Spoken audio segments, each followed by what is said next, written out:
2020 সালের জুন মাসের 21 তারিখে প্রভুর দিনের আরাধনা। আসুন আমরা সত্য আত্মায় তার ভজনা নীরব প্রার্থনার মাধ্যমে শুরু করি।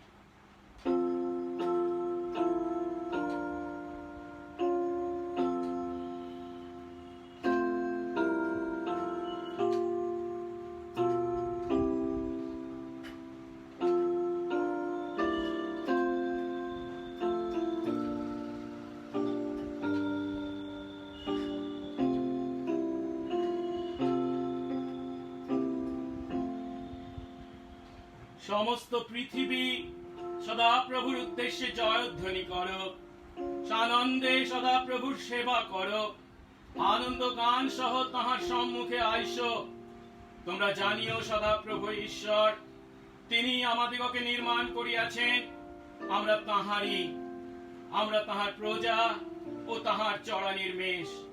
তোমরা স্তব স্তবকারে তাহার দ্বারে প্রবেশ করো, প্রশংসা সহকারে তার প্রাঙ্গণে প্রবেশ করো, তাহার স্তব করো, তাহার নামের ধন্যবাদ করো। কেননা সদা প্রভু মঙ্গলময়, তাহার দয়া অনন্তকাল স্থায়ী, তাহার বিশ্বস্ততা পুরুষে পুরুষে স্থায়ী।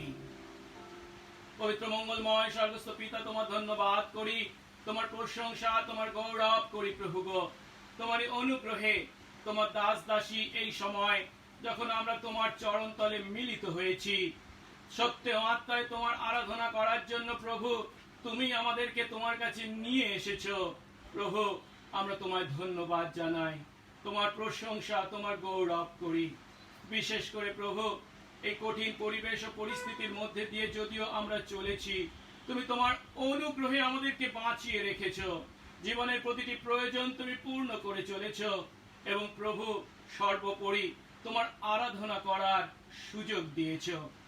আজ এই দিনে তোমার নামে প্রভু যখন আমরা মিলিত হয়েছি, সত্য আত্মায় তোমার ভজনা করতে চাই প্রভু গো। তুমি আমাদের প্রত্যেককে তোমার আত্মা দ্বারা পরিচালনা দান করো। এই সবার প্রথম থেকে শেষ পর্যন্ত প্রভু গো তুমি রাজা হও, প্রভু হও, তোমার আত্মার পরিচালনা তুমি দান করো। এবং প্রভু বিশেষ করে প্রার্থনা করি যে কঠিন পরিবেশ বা পরিস্থিতির সৃষ্টি হয়েছে, বিশ্বাস করি প্রভু তার কোনোটাই প্রভু তোমার সার্বভৌম ক্ষমতার বাইরে ঘটেনি। ও প্রভু গো তুমি যে তোমার পরিকল্পনা পূর্ণ করে চলেছ, ও প্রভু গো সেই পরিকল্পনার পূর্ণতায় তুমি আমাদেরকে আশীর্বাদ করো, যেন প্রভু যত শীঘ্র সম্ভব সেই রোগের প্রতিষেধক তৈরি হতে পারে।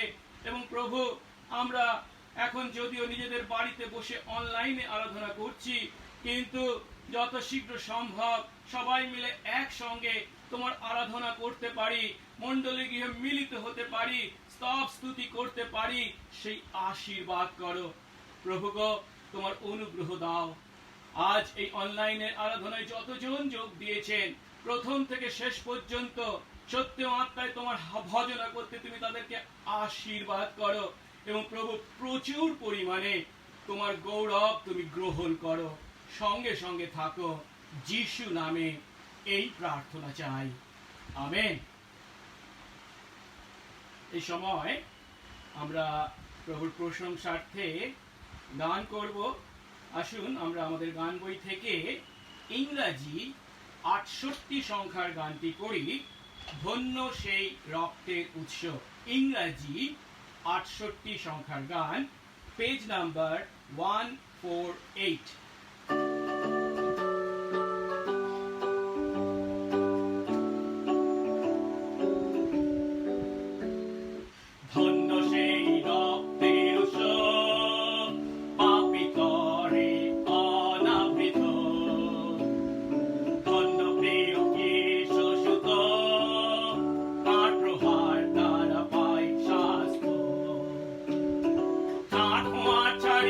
Maria.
খ্রিস্তব উৎসনে ভাই, দেবতব অঙ্গীকারে রক্ষা দান করো আমায়, তাই শুক্ল হইব সত্তরে।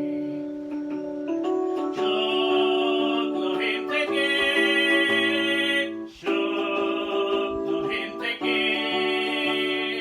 হিসবে শ্রদ্ধে ধো আমায়, হই আমি থেকে শুক্ল। আমেন। এই সময় আমরা প্রভুর বাক্য থেকে একটি অংশ উত্তর প্রত্যুত্তরে পাঠ করব। হিতোপদেশ 21 অধ্যায় 16 পদ থেকে 31 পদ। আসুন আমরা খুলি হিতোপদেশ 21 অধ্যায় 16 পদ থেকে 31 পদ। 16 পদে পাঠের শুরু, যে দূরদর্শিতার পথ থেকে দূরে সরে যায় সে মৃত মানুষদের সমাজে এসে বিশ্রাম নেয়। যে তুচ্ছ আমোদ প্রমোদ ভালোবাসে সে দরিদ্র হয়ে যাবে। যে দ্রাক্ষারস ও জলপাই তেল ভালোবাসে সে কখনো ধনবান হবে না।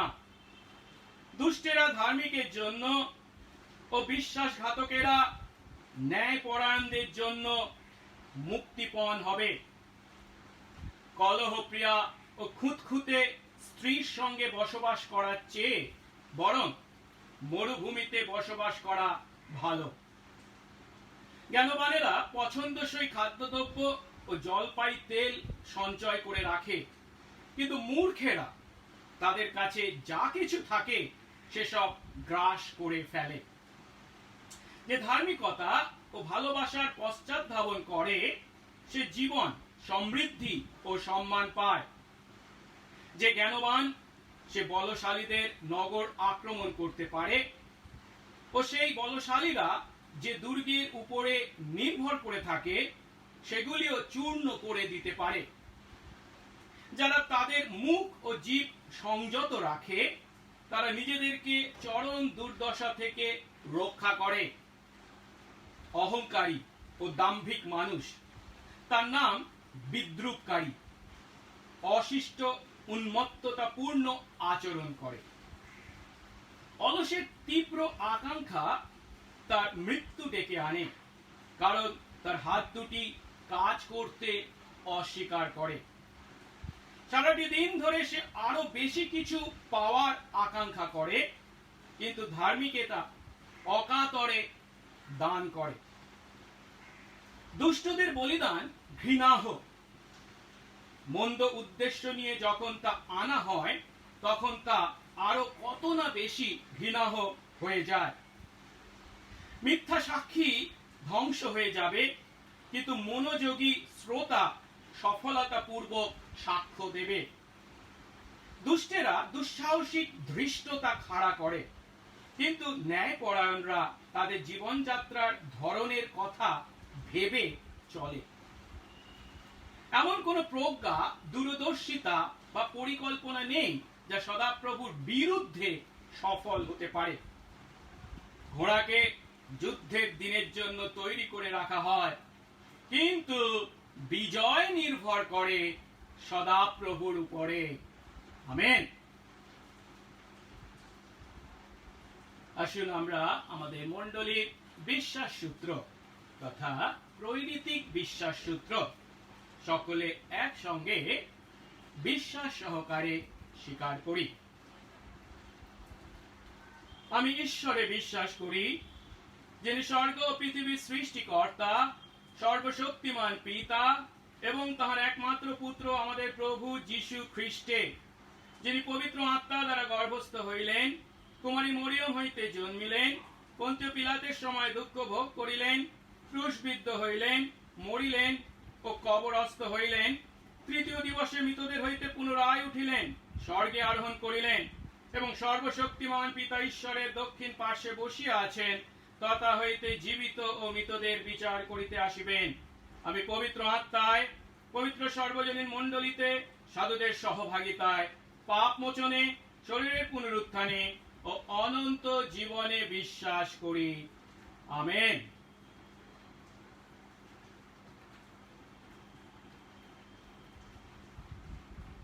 আজ প্রভু আমাদেরকে তার বাক্য দিয়েছেন, আর তা হলো প্রেরিত 1 অধ্যায় 15 পদ থেকে 20 পদ। আসুন সকলে একসঙ্গে পাঠ করি। আজকে শাস্ত্র পাঠ প্রেরিত 1 অধ্যায় 15 পদ থেকে 20 পদ। প্রভুর নামে পাঠ করি। সেই সময় একদিন যখন অনুমান 120 জন এক স্থানে সমবেত ছিলেন, তখন পিতর ভ্রাতৃগণের মধ্যে দাঁড়াইয়া বলিলেন, হে ভ্রাতৃগণ, যাহারা যিশুকে ধরিয়াছিল, তাহাদের পথ প্রদর্শক হইয়াছিল যে জিহুদা, তাহার বিষয়ে পবিত্র আত্মা দাউদের মুখ দ্বারা অগ্রে যাহা বলিয়াছিলেন, সেই শাস্ত্রীয় বচন পূর্ণ হওয়া আবশ্যক ছিল। কেননা সেই ব্যক্তি আমাদের মধ্যে গণিত এবং এই পরিচর্যার অধিকার প্রাপ্ত ছিল। সে অধর্মের বেতন দ্বারা একখানি ক্ষেত্র লাভ করিল এবং অধোমুখে পতিত হইয়া ভূমিতে পতিত হইলে তাহার উদর ফাটিয়া যাওয়াতে নারী ভুঁড়ি সকল বাহির হইয়া পড়িল। আর জেরুসালেম নিবাসী সকল লোকে তাহা জানিতে পারিয়াছিল। এই জন্য তাহাদের ভাষায় ওই ক্ষেত্র হকলদামা অর্থাৎ রক্ত ক্ষেত্র নামে আখ্যাত। বস্তুত গীত পুস্তকে লেখা আছে, তাহার নিবাস শূন্য হোক, তাহাতে বাস করে এমন কেহ না থাকুক, এবং অন্য ব্যক্তি তাহার অধ্যক্ষ পদ প্রাপ্ত হোক। আমেন। আসুন এই সময় আজকের বাক্যের জন্য আমরা প্রভুর কাছে আশীর্বাদ ভিক্ষা করি, প্রার্থনা করি এবং নিজেরা প্রভুর বাক্য শোনার জন্য নিজেদের হৃদয়কে প্রস্তুত করি। প্রার্থনা করি। পবিত্র মঙ্গলময় স্বর্গস্থ পিতা, তোমার ধন্যবাদ করি যে প্রভু তুমি আমাদের ভালোবাসো, এবং প্রভু তুমি আমাদেরকে ভালোবেসে তোমার একজাত পুত্র, একমাত্র পুত্র প্রভু যিশুকে এই পৃথিবীর মাটিতে পাঠিয়েছিলে। প্রভু তিনি যে পাপ আমরা করেছিলাম, যে পাপের শাস্তি আমাদের পাওনা ছিল, আমাদের পরিবর্তে তিনি তা গ্রহণ করেছেন, আমাদের পাপের প্রায়শ্চিত্ত করেছেন, মরেছেন, মৃত্যুকে জয় করে পুনরুত্থিত হয়েছেন এবং স্বর্গে গেছেন। কিন্তু এখনো তিনি তার আত্মা দ্বারা এই পৃথিবীর বুকে তার কাজ ক্রমশ চালিয়ে চলেছেন। এখনো প্রভু যারা তোমাকে জানে না তাদের কাছে সুসমাচার প্রচার করার কাজ, এবং তোমার সন্তান বিশ্বাসী মণ্ডলী আমাদেরকে পরিপক্ক করার কাজ তিনি তার আত্মার দ্বারা সাধন করে চলেছেন, এবং এই কাজে তিনি বিশ্বাসী আমাদেরকে ব্যবহার করে চলেছেন।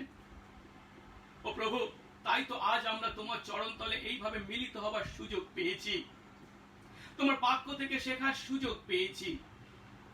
আজ যখন প্রভু তোমার বাক্য থেকে পাঠ করেছি, সে প্রেরিত 1 অধ্যায় 15 থেকে 20 পদ, যেখানে আমরা সেই যিশুর 12 শিষ্যের মধ্যে অন্যতম এক শিষ্য জিহুদা, ইস্করিয়তীয় জিহুদাকে দেখতে পাচ্ছি, যে প্রভু তোমার সঙ্গে বিশ্বাসঘাতকতা করেছিল এবং আত্মহত্যা পর্যন্ত করেছিল।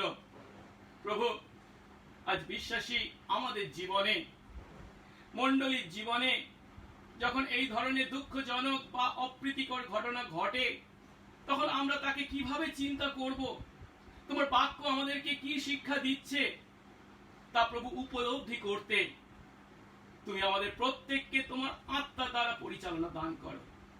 তুমি তোমার যে আত্মা দ্বারা লুকের মাধ্যমে তোমার এই বাক্যকে লিপিবদ্ধ করেছ, সেই একই আত্মা যিনি আমাদের বিশ্বাসী আমাদের প্রত্যেকের মধ্যে বসবাস করেন, সেই আত্মার দ্বারাই প্রভু সেই বাক্যের নিগুড় তত্ত্ব উপলব্ধি করতে বক্তা শ্রোতা আমাদের প্রত্যেককে তুমি পরিচালনা দান করো। আর তুমি উচ্চীকৃত গৌরবান্বিত হও। যিশু নামে এই প্রার্থনা চাই, আমেন। আমরা প্রেরিত পুস্তক থেকে আমাদের পাঠ ও অধ্যয়ন শুরু করেছি। আর কয়েক সপ্তাহ আগে আমরা শিখেছি যিশু তার পার্থিব জীবনে তার সন্তান আমাদের পাপ থেকে উদ্ধারের জন্য যে প্রায়শ্চিত্ত কাজ ছিল তা তিনি তার ক্রুশীয় মৃত্যু, কবর প্রাপ্তি, পুনরুত্থান ও স্বর্গারোহণের মাধ্যমে সম্পূর্ণভাবে সমাপ্ত করেছেন। সেই কাজের সঙ্গে আমাদের পরিত্রাণের জন্য আমাদের কিছু যোগ করার নেই, কিন্তু তার অন্য একটি কাজ এখনো অসমাপ্ত থেকে গেছে, আর তা হলো তার সেই সুসমাচার অবিশ্বাসীদের কাছে পৌঁছে দেওয়া বা তার বিশ্বাসী মণ্ডলীকে পরিপক্ক করা। আর সেই কাজ তিনি তার আত্মা দ্বারা ক্রমশ করে চলেছেন এবং করছেন। কিন্তু এই কাজে তিনি তার প্রেরিত শিষ্যদেরকে তথা বিশ্বাসী আমাদেরকে ব্যবহার করতে চান। আর তাই তিনি স্বর্গারোহণের পূর্বে, পিতার কাছে ফিরে যাওয়ার পূর্বে তাদের কাছে প্রতিজ্ঞা করেছিলেন যে তার শিষ্যরা সেই পবিত্র আত্মায় বাপ্তায়িত হতে চলেছেন এবং পবিত্র আত্মায় পূর্ণ হয়ে তারা পৃথিবীর প্রান্ত পর্যন্ত সেই যিশুর সাক্ষী হতে চলেছেন। আমরা দেখেছিলাম প্রেরিত 1 অধ্যায় 1 থেকে 8 পদে তিনি তার শিষ্যদের কাছে সেই প্রতিজ্ঞা করেছিলেন এবং তারপর 9 থেকে 11 পদে আমরা দেখেছিলাম এই প্রতিজ্ঞা করবার পর তিনি স্বর্গারোহণ করেছিলেন এবং আমরা উপলব্ধি করেছিলাম আমাদের জীবনে তার সেই স্বর্গারোহণের অর্থ তাৎপর্য কি। আর গত রবিবার আমরা শিখেছিলাম তার স্বর্গারোহণের পর তার প্রেরিত শিষ্যরা অন্য বিশ্বাসীদের সঙ্গে কারা কারা সেই জেরুসালেমের একটি বাড়ির উপরে কুঠরিতে উপস্থিত হয়েছিলেন এবং তারা সেখানে কিভাবে যিশুর সেই প্রতিজ্ঞার পূর্ণতার জন্য অপেক্ষা করেছিলেন, এক চিত্তে প্রার্থনায় নিবিষ্ট থাকার দ্বারা। আজ আমরা তার পরবর্তী অংশ পাঠ করেছি, অর্থাৎ প্রেরিত 1 অধ্যায় 15 থেকে 20 পদ। আর এখানে আমরা নতুন নিয়মের মণ্ডলীর সূচনায় বা নতুন নিয়মের মণ্ডলীর সূচনার ইতিহাসে একটি মারাত্মক দুঃখজনক এবং অপ্রীতিকর ঘটনাকে ঘটতে দেখতে পাচ্ছি। যিশুর 12 শিষ্যের মধ্যে অন্যতম এক শিষ্য ইস্করিয়তীয় জিহুদা, যে যিশুর সঙ্গে বিশ্বাসঘাতকতা করেছিল, তার আত্মহত্যা করার কথা এখানে লিপিবদ্ধ করা হয়েছে। এর আগে আমরা 13 পদে দেখেছিলাম জেরুসালেমের একটা বাড়ির উপরের কুঠরিতে যিশু স্বর্গারোহণের পর যখন যিশুর শিষ্যরা, স্ত্রীলোকেরা এবং যিশুর মা ও যিশুর ভাইয়েরা এবং অন্যান্য বিশ্বাসীরা মিলিত হয়েছিলেন, তখন যিশুর শিষ্যদের মধ্যে কারা কারা সেখানে ছিলেন লূক আমাদেরকে তাদের নামের তালিকা দিয়েছিলেন। আর আমরা সেখানে দেখেছিলাম যিশুর 12 শিষ্যের মধ্যে 11 জন উপস্থিত ছিলেন, একজন ছিলেন না। এখন সেখানে শিষ্যদের মধ্যে কে উপস্থিত ছিলেন না, কেন উপস্থিত ছিলেন না, আর তার অনুপস্থিতির কারণে শিষ্যেরা কি পদক্ষেপ গ্রহণ করেছিলেন, তাই হলো এই 1 অধ্যায় 15 থেকে 20 পদের বিষয়বস্তু। হ্যাঁ, এই 1 অধ্যায় 15 থেকে 20 পদ যে আমরা পাঠ করেছি সেখানে দেখতে পাচ্ছি সেদিন যিশুর অন্যতম শিষ্য ইস্করিয়তীয় জিহুদা উপস্থিত ছিলেন না, কারণ তিনি যিশুর সঙ্গে বিশ্বাসঘাতকতা করেছেন, আত্মহত্যা করেছেন। আর আমরা যখন এই ইস্করিয়তীয় জিহুদার বিশ্বাসঘাতকতা ও আত্মহত্যাকে দেখতে চলেছি, তখন আজও আমাদের মণ্ডলীতে বা বিশ্বাসী গোষ্ঠীর মধ্যে এমন দুঃখজনক বা অপ্রীতিকর ঘটনা যে ঘটে তা মাথায় রেখে আমাদেরকে তা দেখতে হবে। আর আমাদের মধ্যে যখন সেই ধরনের অপ্রীতিকর ঘটনা ঘটে বা দুঃখজনক ঘটনা ঘটে, তখন আমরা কি করি? আসুন ঈশ্বরের বাক্যের মাধ্যমে এমন তো পরিস্থিতিতে আমাদের কি করা উচিত বলে শাস্ত্র আমাদের কি শিক্ষা দেয় তা উপলব্ধি করি। প্রেরিত 1:15-20 ভিত্তি করে। তাই আজ আমরা সেই যিশুর শিষ্য ইস্করিত জিহুদার বিশ্বাসঘাতকতা ও আত্মহত্যা সম্বন্ধে আলোচনা করব এবং আমরা সেই আলোচনাকে 3টে ধাপে উপলব্ধি করতে চলেছি এবং এর দ্বারা বিশ্বাসী আমাদের জীবনে জিহুদার বিশ্বাসঘাতকতা ও আত্মহত্যা কি শিক্ষা দেয় তা আমরা শিখব। যে 3টি ধাপে আমরা শিখতে চলেছি তা হলো, প্রথমে আমরা দেখব জিহুদা বিশ্বাসঘাতকতা করেছিল। দ্বিতীয় ধাপে আমরা দেখব জিহুদা আত্মহত্যা করেছিল। আর তৃতীয় ধাপে আমরা দেখব তার এই বিশ্বাসঘাতকতা ও আত্মহত্যা কিন্তু তার ঈশ্বরের ভাববাণীকেই পূর্ণ করেছিল, অর্থাৎ জিহুদার দ্বারা ভাববাণী পূর্ণ হয়েছিল। আসলে প্রথমে আমরা দেখি জিহুদা বিশ্বাসঘাতকতা করেছিল। একটু আমি বলেছি, গত সপ্তাহে আমরা দেখেছি যে যিশুর স্বর্গারোহণের পর যিশুর আদেশ পালন করে যিশুর শিষ্যেরা, স্ত্রীলোকেরা, যিশুর মা মরিয়ম, যিশুর ভাইরা এবং অন্যান্য বিশ্বাসীরা জেরুসালেমে ফিরে গিয়েছিলেন এবং সেখানে একটি বাড়ি উপরের কুঠরিতে এক চিত্তে প্রার্থনায় নিবিষ্ট ছিলেন। এখন যিশুর স্বর্গারোহণ এবং পঞ্চসপ্তমীর দিনে পবিত্র আত্মার আগমন, এই দুইয়ের মাঝে যে 10 দিন তারা এইভাবে মিলিত হয়েছিলেন, সেই 10 দিনের মধ্যে একটি দিনে একটি ঘটনার কথা এই 15 থেকে পরবর্তী পদগুলোতে বর্ণনা করা হয়েছে। আসুন সেদিনের ঘটনাকে 15 পদে কিভাবে বর্ণনা করে শুরু করা হয়েছে দেখি। 15 পদ, সেই সময় একদিন যখন অনুমান 120 জন এক স্থানে সমবেত ছিলেন, তখন পিতর ভাইদের মধ্যে দাঁড়িয়ে বললেন, অর্থাৎ জেরুসালেমের সেই উপরের কুঠরিতে যে সমস্ত শিষ্য ও বিশ্বাসী মিলিত হয়ে এক চিত্তে প্রার্থনায় নিবিষ্ট ছিলেন, তাদের সংখ্যা বলা হচ্ছে 120 জন, আনুমানিক প্রায় 120 জন। এখন এই সংখ্যাটা বেশি না কম কি বলবো? আমরা যখন সমগ্র বিশ্বকে যিশুর সুসমাচারের দ্বারা জয় করার কথা চিন্তা করি, তখন এই সংখ্যা, এই 120 অতি সামান্য জ্ঞান না করে আমরা পারি না। কিন্তু প্রেরিত পুস্তকের পরবর্তী অংশে আমরা দেখতে চলেছি পবিত্র আত্মায় পূর্ণ হয়ে এই অল্প সংখ্যক বিশ্বাসী জেরুসালেম থেকে শুরু করে পৃথিবীর প্রান্ত পর্যন্ত যিশুর সুসমাচার নিয়ে যাবে। অন্যদিকে জেরুসালেমের যে বাড়ির উপরের কুঠরিতে তারা মিলিত হয়েছিল, এখন একটি বাড়ির উপরের কুঠরি যেহেতু খুব বড় হতে পারে না, সেখানে 120 জন মিলিত হওয়ার অর্থ বেশ ভালো সংখ্যায় তারা মিলিত হয়েছিল, যথেষ্ট পরিমাণে, যার ফলস্বরূপ সেই ঘর সম্পূর্ণ ভর্তি হয়েছিল।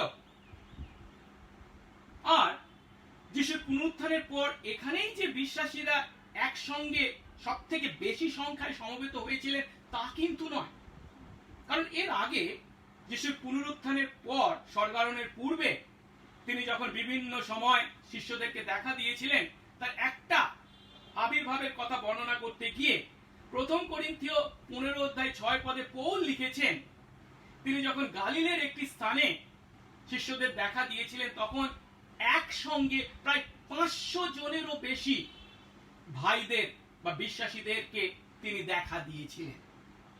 যাই হোক, এখানে এই যে অনুমান 120 জন সমবেত হয়েছিল, তাদের সেই গোষ্ঠীকে এখানে ভাই বলা হয়েছে, ভ্রাতৃগণ। আর এটা খুবই গুরুত্বপূর্ণ, তার কারণ 15 পদের আগের পর 14 পদে আমরা দেখেছিলাম যিশুর যারা শারীরিক ভাই ছিল তাদেরকে ভাই বলা হয়েছে এবং তাদের জন্য যে শব্দকে ব্যবহার করা হয়েছে সেই একই শব্দ এখানে যিশু শারীরিক ভাই নয়, কিন্তু বিশ্বাসী ভাই বোনদের গোষ্ঠীকে ভাই বলা হয়েছে। অর্থাৎ এই শব্দকে অনেক বিস্তৃত অর্থে এখানে ব্যবহার করা হয়েছে। আর প্রভুর শিক্ষা অনুসারে তাদের এই নামটি ছিল খুবই উপযুক্ত। কারণ যিশু তার পার্থিব পরিচর্যা কালে মার্ক 3:35 পদে বলেছিলেন, গত সপ্তাহে আমরা দেখেছিলাম, যিশু তাদেরকে তার ভাই ও বোন বলেছিলেন যারা ঈশ্বরের ইচ্ছা পালন করে। আর তাই আজ মণ্ডলীতে যিশুতে বিশ্বাসী আমরা প্রত্যেকে খ্রিস্টেতে একে অন্যের ভাই বোন। আর সেই সমস্ত পিতা ঈশ্বরের ইচ্ছা পালনকারী বিশ্বাসী ভাই বোনেরা যখন মিলিত হয়েছিলেন, তখন আমরা দেখতে পাচ্ছি তাদের মধ্যে পিতর উঠে দাঁড়িয়েছিলেন, যার মাধ্যমে বলা হয়েছে পিতর তাদের মধ্যে নেতৃত্ব দানের ভূমিকা গ্রহণ করেছিলেন। আর এটা কোনো অস্বাভাবিক বিষয় ছিল না, কারণ এর আগে যিশুর পার্থিব পরিচর্যা কালেও আমরা পিতরকে বারংবার দেখেছি সে শিষ্যদের মধ্যে নেতৃত্ব দানের ভূমিকা গ্রহণ করেছিলেন। আর এখানে পিতর যে কাজের জন্য নেতৃত্ব দানের ভূমিকা গ্রহণ করেছেন তা হলো যিশুর অন্যতম শিষ্য ইস্করিওত জিহুদার মৃত্যুর ফলস্বরূপ যে শূন্যস্থান তৈরি হয়েছে সেই শূন্যস্থান পূর্ণ করা। আসুন, সেই ইস্করিওত জিহুদাকে পিতর এখানে কিভাবে বিশ্বাসীদের কাছে বা উপস্থিত প্রেরিত শিষ্যদের কাছে বর্ণনা করেছেন তা দেখি। 16 পদ, প্রথম অংশ। পিতর বলছেন, ভাইরা অর্থাৎ বিশ্বাসীরা যারা যিশুকে ধরেছিল, অর্থাৎ যিশু সেই শত্রুরা, তাদের পথ প্রদর্শক হয়েছিল জিহুদা। অর্থাৎ পিতর বিশ্বাসী ভাই বোনদের সামনে দাঁড়িয়ে তাদের বলছেন, যিশুকে হত্যা করার জন্য যারা ষড়যন্ত্র করেছিলেন সেই ইহুদি ধর্মীয় নেতাদের সঙ্গে সামিল হয়ে তাদের চক্রান্তে যোগদান করে ইস্করিওত জিহুদা তাদের পথ প্রদর্শক হয়েছিলেন। এখন পথ প্রদর্শক হওয়া খুব ভালো, কিন্তু আমরা তাদের কোন পথ প্রদর্শন করছি তা অত্যন্ত গুরুত্বপূর্ণ। এখানে আমরা জিহুদাকে দেখতে পাচ্ছি যে যিশুকে যারা ধরেছিল তাদের পথ প্রদর্শক হয়েছিল। আর জিহুদা যিশুর শিষ্য হয়েও যিশুকে তার শত্রুদের হাতে তুলে দিতে জিহুদা তাদের পথ প্রদর্শক হয়েছে, যার অর্থ জিহুদা যিশুর সঙ্গে বিশ্বাসঘাতকতা করেছে। আর জিহুদার এই কাজকে যে বিশ্বাসঘাতকতা বলা হয়েছে তার মধ্যে কোনো ভুল নেই। এটা যে সত্যিই বিশ্বাসঘাতকতা তা আরো স্পষ্ট করে বলার জন্য 17 পদে এই জিহুদাকে প্রেরিত শিষ্যদের মধ্যেই একজন হিসাবে বর্ণনা করেছেন পিতর। আমরা দেখি 17 পদ। সেই ব্যক্তি আমাদের মধ্যে, সেই ব্যক্তি মানে জিহুদা আমাদের মধ্যে মানে শিষ্যদের, প্রেরিত শিষ্যদের মধ্যেই একজন ছিল এবং এই পরিচর্যার অধিকার প্রাপ্ত ছিল। অবাক লাগে, যিশু যাকে তার 12 জন শিষ্যদের মধ্যে একজন করে মনোনীত করেছিলেন, তার কাছে সব থেকে কাছের যে 12 জন শিষ্য ছিল তাদের মধ্যে যে একজন ছিল সেই শিষ্যই কিনা যিশুর সঙ্গে বিশ্বাসঘাতকতা করেছিল। এখন যিশু কিভাবে এমন ব্যক্তিকে তার শিষ্যদের মধ্যে একজন হিসাবে বেছে নিয়েছিলেন? কেবল তাই নয়, তাকে তিনি কিভাবে তার শিষ্যদের মধ্যে কোষাধ্যক্ষে, ট্রেজারারে দায়িত্ব পর্যন্ত দিয়েছিলেন। আমরা কল্পনা করতে পারি যিশুর প্রতি ইস্করিওত জিহুদার এই বিশ্বাসঘাতকতার কথা যখন অন্য বিশ্বাসীরা উপলব্ধি করেছিল তখন তাদের চিন্তা বা পরিস্থিতি কেমন হয়েছিল।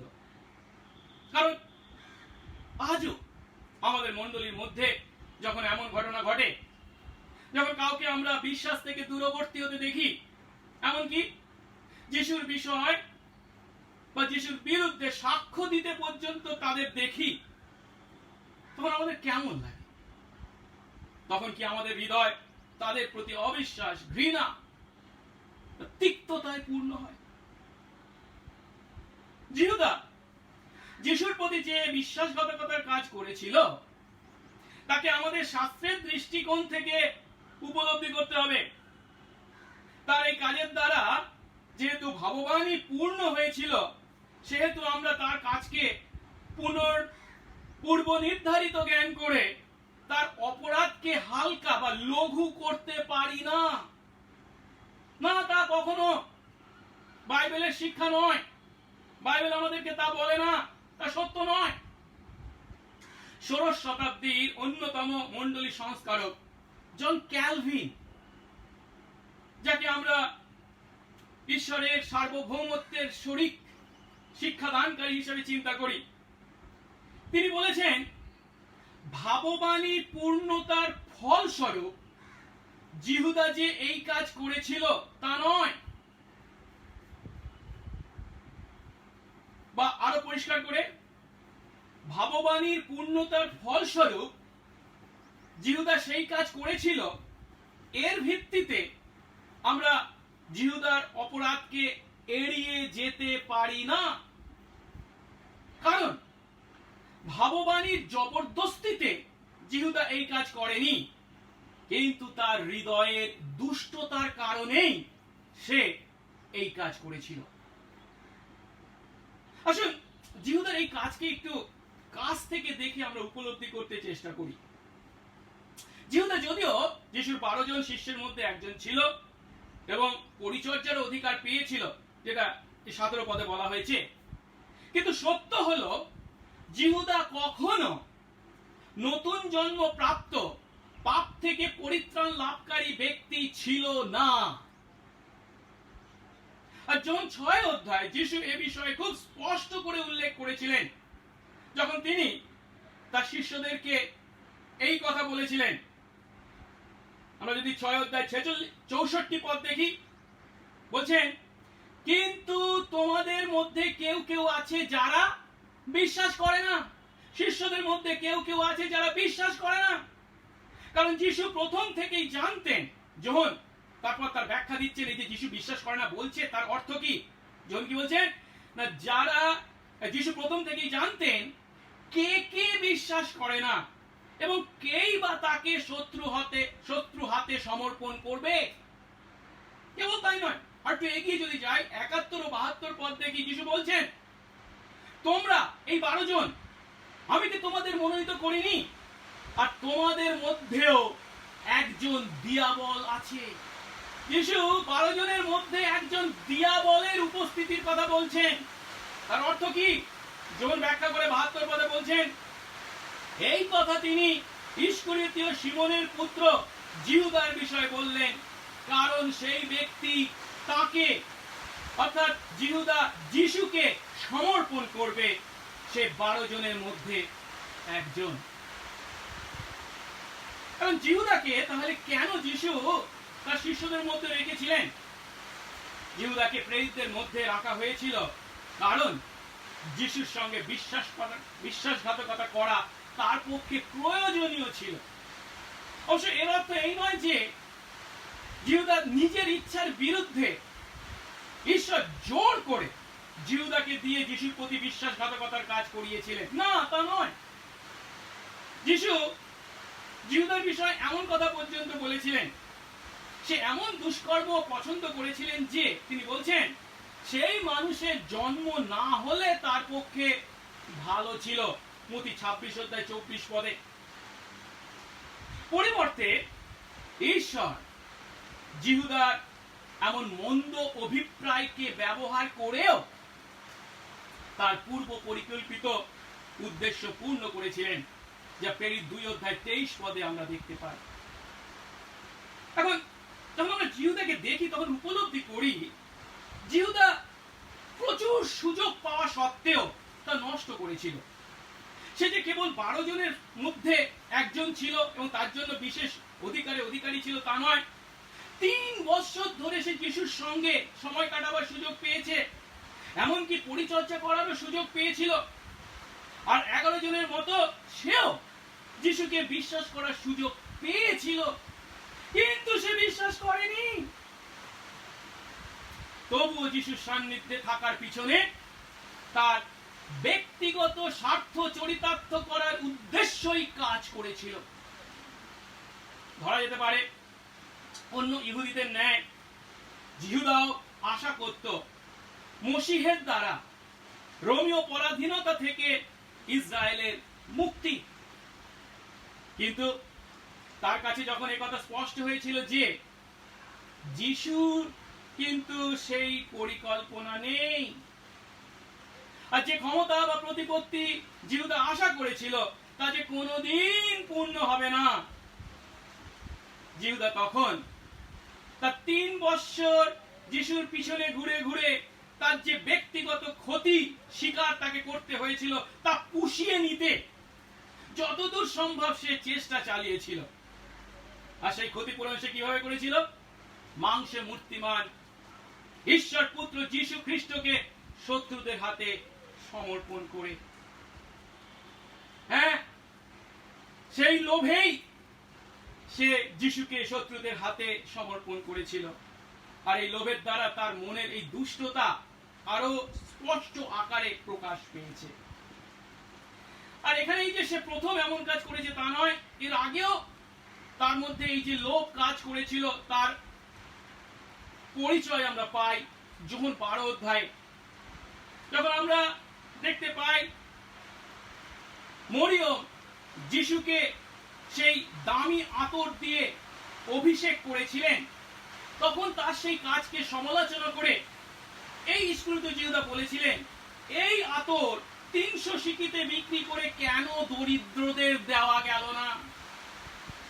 এখন এই কথা দরিদ্রদের কথা চিন্তা করে যে সে বলেছিল তা নয়। যোহন স্পষ্ট করে তারপরে আমাদের জানিয়েছেন 12 অধ্যায় 6 পদে কি তার আসল উদ্দেশ্য ছিল। সে যে দরিদ্রদের চিন্তা করত বলে এই কথা বলল তা নয়, কিন্তু কারণ এই সে চোর, আর তার কাছে টাকার থলি থাকাতে তার মধ্যে যা কিছু রাখা হতো সে তা চুরি করত। অর্থাৎ সে যিশুর সঙ্গে ছিল ঠিক কথা, যিশুকে বিশ্বাস করার সুযোগ পেয়েছিল ঠিক কথা, কিন্তু কোনোদিনই যিশুকে বিশ্বাস করেনি। সে যিশুকে ব্যবহার করে তার স্বার্থ সিদ্ধি চেষ্টা চালিয়েছিল, কোনোদিন সে পরিত্রাণ পায়নি।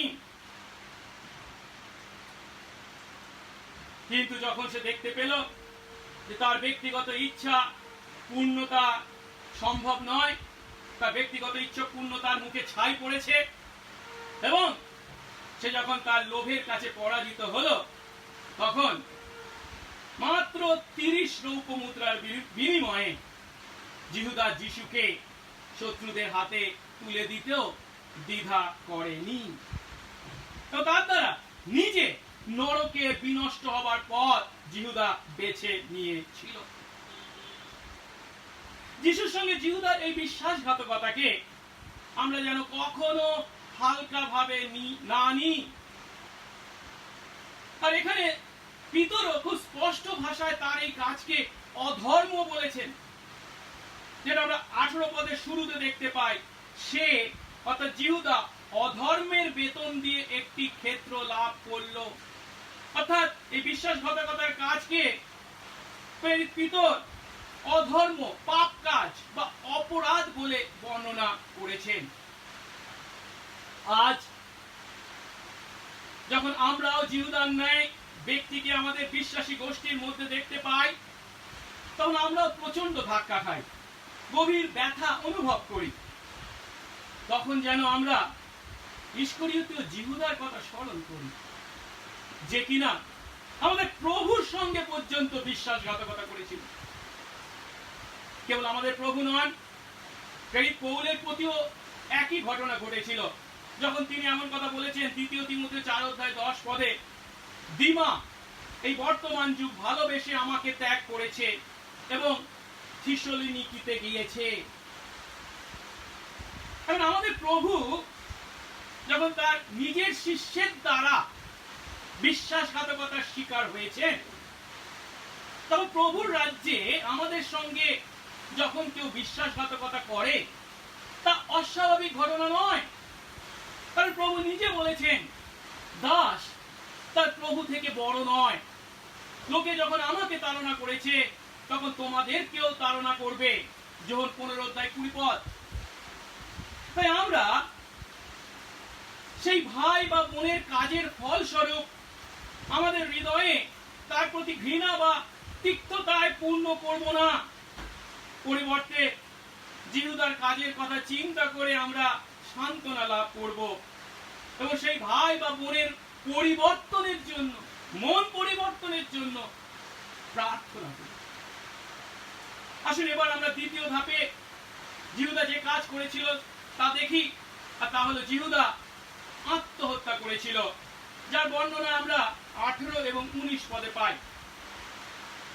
এই যে জিহুদা যিশুর সঙ্গে বিশ্বাসঘাতকতা করেছিল, সে বিশ্বাসঘাতকতা করে কি জিহুদা সুখী হতে পেরেছিল? জিহুদার শেষ পরিণতি কি হয়েছিল? এখন জিহুদার শেষ পরিণতি কি হয়েছিল তা যদিও পিতরের সঙ্গে যে সমস্ত বিশ্বাসীরা সেদিন উপস্থিত ছিল সেখানে তারা ভালো করেই জানতেন, তাদের জানা ছিল। কিন্তু লূক তার পাঠক আমাদের কথা চিন্তা করে জিহুদার মৃত্যু কিভাবে হয়েছিল তার বর্ণনা 18 এবং 19 পদে দিয়েছেন। পড়ি আমরা 18-19 পদ। সে অর্থাৎ জিহুদা অধর্মের বেতন দিয়ে, অর্থাৎ সেই বিশ্বাসঘাতকতার কাজের ফলস্বরূপ যে বেতন পেয়েছিল তা দিয়ে একটি ক্ষেত্র লাভ করলো। আর মুখ নিচু করে মাটিতে পতিত হলে তার পেট ফেটে যাওয়ায় নাড়ি ভুড়ি সমস্ত বের হয়ে পড়ল। আর জেরুসালেমে বসবাসকারী সমস্ত লোক তা জানতে পেরেছিল। এই জন্য তাদের ভাষায় ওই ক্ষেত্র হকলদামা অর্থাৎ রক্ত ক্ষেত্র নামে আখ্যাত। ধরা যেতে পারে লূক যখন এই ঘটনার অনেক পরে জেরুসালেম পরিদর্শন করেছিলেন তখন জিহুদার মৃত্যু সম্বন্ধে যে সমস্ত কথা তিনি শুনেছিলেন তাই তিনি এখানে লিপিবদ্ধ করেছেন। তাই লূকের কথা অনুসারে জিহুদার মৃত্যু সম্বন্ধে যে কথা তাদের মধ্যে প্রচলিত ছিল তা হলো জিহুদা তার বিশ্বাসঘাতকতার অর্থ দিয়ে, অর্থাৎ সেই 30 রৌপ্য মুদ্রা দিয়ে একটি ক্ষেত্র ক্রয় করেছিল। কিন্তু জিহুদা বেঁচে থেকে পাপের টাকায় কেনা সেই ক্ষেত্র ভোগ করতে পারেনি, কারণ সেই ক্ষেত্রে সে আত্মহত্যা করতে বাধ্য হয়েছিল। আর তাই সেই ক্ষেত্রের নাম রাখা হয়েছিল রক্ত ক্ষেত্র, অরামীয় ভাষায় যা হলো হকলদামা। কিন্তু এই জিহুদার মৃত্যুর কথা কেবল যে প্রেরিত 1-19 পদে পাই তা নয়। 4টে সুসমাচারের মধ্যেও একটি সুসমাচারে তথা মথির সুসমাচারে ইস্করিত জিহুদার শেষ পরিণতি কি হয়েছিল তা বর্ণনা করা হয়েছে। আমরা যখন মথি 27 অধ্যায় 3 পদ থেকে পাঠ করি সেখানে মথি বলেছেন, তখন জিহুদা, কোন জিহুদা? ইস্করিত জিহুদা, যে তাকে অর্থাৎ যিশুকে সমর্পণ করেছিল, সে অর্থাৎ জিহুদা যখন বুঝতে পারলো যে তাঁর শাস্তি হয়েছে অর্থাৎ যিশুর শাস্তি হয়েছে, তখন অনুশোচনা করে সেই 30 রৌপ্য মুদ্রা প্রধান যাজক ও প্রাচীনদের কাছে ফিরিয়ে দিল আর বলল, নির্দোষ রক্ত সমর্পণ করে আমি পাপ করেছি। তারা বলল, তাতে আমাদের কি? তুমি তা বুঝবে। তখন সে অর্থাৎ জিহুদা ওই মুদ্রা সকল মন্দিরের মধ্যে ফেলে দিয়ে চলে গেল, গিয়ে গলায় দড়ি দিয়ে মরল। অর্থাৎ মথি খুব পরিষ্কার ভাবে জিহুদার শেষ পরিণতি কে তার আত্মহত্যা হিসাবে বর্ণনা করেছে। সে গলায় দড়ি দিয়ে মারা গিয়েছিল। তাই এখানে আমরা মথির বর্ণনা আর লুকের বর্ণনার মধ্যে, লুক 1-19 পদে যে বর্ণনা করেছে তার মধ্যে এই জিহুদার শেষ পরিণতি সম্বন্ধে একটা আপেক্ষিক পার্থক্য দেখতে পাচ্ছি। কিন্তু বর্ণনাকেই যদি আমরা পাশাপাশি রাখি, তিনটে বিষয় কিন্তু স্পষ্ট। এক নম্বর, উভয়ই জিহুদার মারাত্মক মৃত্যুর কথা বর্ণনা করেছেন। দুই নম্বর, উভয়ই যিশুর সঙ্গে বিশ্বাসঘাতকতা করে জিহুদা যে অর্থ পেয়েছিল সেই অর্থ দিয়ে সেই ক্ষেত্রটি কেনা হয়েছিল একথা বলেছেন। এবং তিন নম্বর, উভয়ই সেই ক্ষেত্রের নাম যে রক্তক্ষেত্র বা হকলদামা রাখা হয়েছিল তা বলেছেন। কিন্তু আপেক্ষিক যে পার্থক্যটা আমরা দেখতে পাচ্ছি তা হলো, এক নম্বর, জিহুদার কিভাবে মৃত্যু হয়েছিল। দু নম্বর, সেই ক্ষেত্রটি কে কিনেছিল, জিহুদা কিনেছিল নাকি যাজক প্রাচীনরা কিনেছিল। এবং তিন নম্বর, সেই ক্ষেত্রের নাম কেন রক্তক্ষেত্র রাখা হয়েছিল।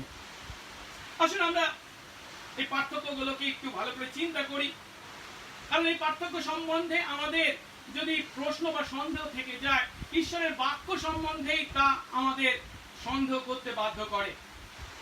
প্রথম প্রশ্ন, জিহুদার কিভাবে মৃত্যু হয়েছিল। মতি পরিষ্কারভাবে লিখেছেন কি, জিহুদা গলায় দড়ি দিয়ে মরল। কিন্তু লুক লিখেছেন, মুখ নিচু করে মাটিতে পতিত হলে তার পেট ফেটে যাওয়ায় নাড়ি ভুড়ি সমস্ত বের হয়ে গেল। এখন এই দুই বর্ণনাকে যদি আমরা একসঙ্গে দেখি, তাহলে আমরা যে সম্ভাবনার কথা চিন্তা করতে পারি তা হলো, জিহুদা নিজের গলায় দড়ি দিয়ে গাছ থেকে ঝোলার পর সে মুখ নিচু করে জিহুদার দেহ মাটিতে পতিত হয়েছিল। কারণ হয়তো গাছের ডাল, যে গাছের ডালে জিহুদা ঝুলেছিল তা ভেঙে গিয়েছিল, কিংবা সেই দড়ি ছিঁড়ে গিয়েছিল, আর তখন তার পেট ফেটে গিয়ে নাড়ি ভুড়ি বেরিয়ে এসেছিল। কিংবা গলায় দড়ি দিয়ে তার মৃত্যু হলেও গাছের উপর তার মৃতদেহ ঝুলছিল এবং কয়েকদিন পর তা ফেলে ফুঁপে ওঠে। যখন সেই গাছের ডাল ভেঙে পড়ে, তার শরীর নিচে পড়ে যায়, পেট ফেটে যায় এবং তার পেট থেকে নাড়ি ভুড়ি বেরিয়ে আসে। তাই দুটি বর্ণনার মধ্যে তেমন কোনো অসঙ্গতি আমরা দেখতে পাচ্ছি না। একই ঘটনার দুটি দিককে কেবল বর্ণনা করা হয়েছে। দ্বিতীয় প্রশ্ন, সেই ক্ষেত্রে কে কিনেছিল। মথির বর্ণনা অনুসারে জিহুদা অনুশোচনায় পূর্ণ হয়ে যিশুকে তাদের হতে তুলে দেওয়ার যে পুরস্কার সে পেয়েছিল, সে 30 সৌপ মুদ্রা, সে প্রধান যাজক এবং প্রাচীনদের ফিরিয়ে দিতে চেয়েছিল। কিন্তু তারা যখন তা গ্রহণ করতে রাজি হয়নি, তখন সে তা মন্দিরে ফেলে দিয়ে চলে গিয়েছিল। তারপর কি হয়েছিল, মথি আরো লিখেছেন, পরে প্রধান যাজকেরা সেই সকল মুদ্রা নিয়ে বলল, এই মুদ্রা ভান্ডারে রাখা বিধেয় নয়, কারণ এ রক্তের মূল্য। পরে তারা মানে যাজক ও প্রাচীনরা মন্ত্রণা করে বিদেশীদের কবর দেওয়ার জন্য ওই মুদ্রায় কুমোরের ক্ষেত্র কিনল। এই জন্য আজ পর্যন্ত সেই ক্ষেত্রকে রক্তক্ষেত্র বলে। অর্থাৎ মথির বর্ণনা অনুসারে সেই ক্ষেত্র যাজক ও প্রাচীনরা কিনেছিল বিদেশীদের কবর দেওয়ার জন্য কুমোরের কাছ থেকে। কিন্তু লুক কি বলেছেন, 18 পদের প্রথম অংশ আমরা কি দেখছি, সে অর্থাৎ জিহুদা অধর্মের বেতন দিয়ে একটি ক্ষেত্র লাভ করলো। অর্থাৎ জিহুদা নিজেই যেন সেই ক্ষেত ক্রয় করেছিল। তাহলে সেই ক্ষেত আসলে কে ক্রয় করেছিল, প্রাচীন ও যাজকেরা নাকি জিহুদা? এর উত্তর, উভয়েই কিনেছিল। কেন? কারণ ধরা যেতে পারে সেই মুদ্রার প্রকৃত মালিক যেহেতু জিহুদা ছিল, সেই জন্য প্রধান যাজকরা বা প্রাচীনরা যখন সেই ক্ষেত্র ক্রয় করে, তা তারা জিহুদার নামেই ক্রয় করেছিল, যেহেতু জিহুদা সেই মুদ্রার প্রকৃত মালিক ছিল। আবার এও হতে পারে ওই জমি ক্রয় করার জন্য জিহুদা তার মৃত্যুর আগেই কথা বলে রেখেছিল। তৃতীয় প্রশ্ন, সেই ক্ষেত্রকে কেন রক্তক্ষেত্র বলা হয়েছে? মথির উত্তর, যেহেতু সেই ক্ষেত্র কেনা হয়েছিল সেই অর্থ দিয়ে, যাজকরা যাকে কি অর্থ বলেছিল, রক্তের মূল্য, যিশুর মৃত্যুর মূল্য। লোক যদিও স্পষ্ট করে সেই ক্ষেত্রকে কেন রক্তক্ষেত্র বলা হয়েছিল তার বর্ণনা দেয়নি, কিন্তু তার বর্ণনায় যে ইঙ্গিত আমরা পাই, যেহেতু সেই ক্ষেত্রে জিহুদার পেট ফেটে নাড়ি ভুড়ি বেরিয়ে রক্ত পড়েছিল, সেই ক্ষেত্রে যেহেতু রক্ত পড়েছিল, জিহুদার রক্ত, তাই সেই ক্ষেতের নাম রক্তক্ষেত্র হয়েছিল। তাহলে কোনটা ঠিক? যিশুর রক্তের মূল্য হওয়ায়, রক্তের মূল্য দিয়ে সেই ক্ষেত ক্রয় করার জন্য, নাকি সেই ক্ষেতে জিহুদার রক্ত পতিত হওয়ার কারণে? ধরা যেতে পারে ক্ষেতের নাম রক্তক্ষেত্র হয়েছিল কিভাবে সে বিষয়ে লোকদের মধ্যে বিভিন্ন কাহিনী প্রচলিত ছিল। আর মথি সেই কাহিনী সম্বন্ধে যা শুনেছে এবং লুক যে কাহিনী শুনেছে তাদের মধ্যে পার্থক্য থাকায় তাদের বর্ণনার মধ্যে এই পার্থক্য এসেছিল। তাই এই আলোচনা থেকে আমরা যে কথা বলতে পারি তা হলো, জিহুদার মৃত্যু সম্বন্ধে মথি ও লুকের বর্ণনার মধ্যে কোনো অসঙ্গতি নেই। কিন্তু যে বিষয়টির প্রতি আমাদের লক্ষ্য দিতে হবে তা হলো, লুক কি লিখেছেন? জিহুদার দ্বারা যিশুর সঙ্গে এই বিশ্বাসঘাতকতার কথা এবং জিহুদার আত্মহত্যার কথা কি হয়েছিল। 19 পদের প্রথম অংশে বলা হয়েছে, জেরুসালেমে বসবাসকারী সমস্ত লোক জানতে পেরেছিল। জেরুসালেমে বসবাসকারী সমস্ত লোক জানতে পেরেছিল কি না, যিশুর শিষ্য যিশুর সঙ্গে বিশ্বাসঘাতকতা করেছে এবং সে গলায় দড়ি দিয়ে আত্মহত্যা করেছে। আর এই বিষয়টিকে আমরা হালকাভাবে নিতে পারি না, কারণ নতুন নিয়মের মণ্ডলীর সূচনায় এমন ঘটনা যখন ঘটেছিল এবং সেই ঘটনার কথা যখন সবার কাছে জানাজানি হয়ে গেছিল, তখন সেই মণ্ডলীর পরিণতি কি হতে পারত তা আমরা সহজেই কল্পনা করতে পারি। তাহলে কি নতুন নিয়মের মণ্ডলী অঙ্কুরেই বিনষ্ট হবে? আমাদের বিশ্বাসী গোষ্ঠীর মধ্যে যখন এমন অপ্রিয় ঘটনা ঘটে তা সত্যিই খুব বেদনাদায়ক। এমন ঘটনা যখন আমাদের পরিচর্যায় ঘটে তখন তা আধ্যাত্মিক স্বাধীনতা এবং ফল উৎপাদনে বিভিন্ন বাধা সৃষ্টি করে। বিশেষ করে তা বিশ্বাসী আমাদের মধ্যে সম্পর্ককে কঠিন করে তোলে। তার ফলস্বরূপ আমাদের মধ্যে অবিশ্বাস, সন্দেহ, ঘৃণা, তিক্ততা বৃদ্ধি পায়, যা ঈশ্বরের রাজ্যের সন্তান আমাদের মধ্যে আশা করা যায় না। কিন্তু আমাদের আশাহত হওয়ার কোনো প্রয়োজন নেই, কারণ আমাদের ঈশ্বর সার্বভৌম।